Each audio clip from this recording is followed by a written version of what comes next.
it's hard to sort of judge what the exact impact has been on public awareness, because how do you measure public awareness of an idea?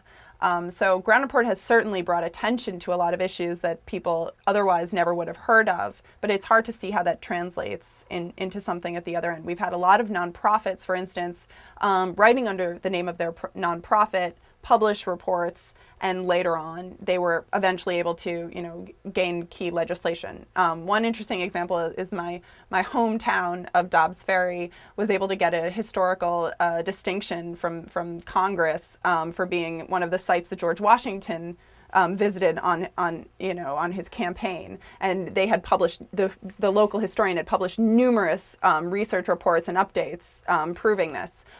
So those are a couple of examples of, I don't know if there's a direct causation there, but certainly it contributed. Then we have other issues where we've seen more humanitarian-based results that are really wonderful. So, for instance, we have an Afghani reporter who reported on a young woman about, I think, 16 or 17, who was attacked by her husband, who she was married to through an arranged marriage. I think he was in his 60s or 70s, and she was disfigured and she was burned with acid, and it was really terrible. And unfortunately, this is a fairly common story, but because it was on GroundReport, because it was on an English language source, the reporter was contacted by an aid organization that ended up covering all of the medical costs. And I didn't even hear about this until like a month after it took place, and I noticed because the reporter had put the follow-up report on GroundReport.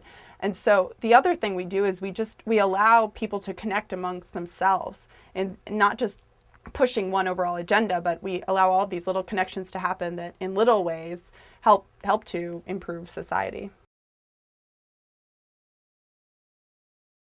I think the biggest thing that I've learned, because I was coming at this not from a media or journalism background, I was coming at GroundReport from a diplomacy and international relations and a technology background, is the incredible importance of the trusted human network. So we can create these algorithms that build wonderful looking virtual newspapers, but without the human input, it really doesn't work, because you can't get a computer to put stories together, at least not yet, in a way that really works. And it's also something that translates to your community. And I mean, not just your audience, but your contributing community.